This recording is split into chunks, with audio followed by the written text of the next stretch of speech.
নারীরা নামাজে ৩টি ভুল করলে সারা জীবনের নামাজ বাতিল হয়ে যাবে। তারা যে নামাজ পড়ছে তাদের এই নামাজ আল্লাহর কাছে কবুল হবে না, তাদের নামাজ বরবাদ হয়ে যাবে।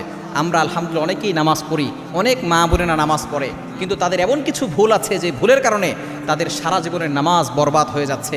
তারা কষ্ট করে নামাজ পড়ছে, এই নামাজ আল্লাহর কাছে কবুল হচ্ছে না ৩টি ভুলের কারণে।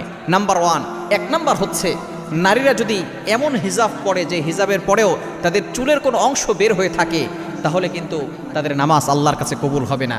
অবশ্যই চুলটাকে ভালো করে ঢেকে রাখতে হবে, শুধুমাত্র মুখমণ্ডল দেখা যাবে, এছাড়া চুল যাতে করে বের না হয়ে যায়।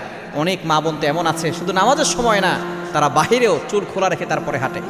নবীজি সাল্লাল্লাহু আলাইহি ওয়াসাল্লাম জানিয়ে দিয়েছেন, যদি কোনো নারী একটা চুল পর পুরুষকে দেখায়, ওই একটা চুল 70টা সাপ হবে।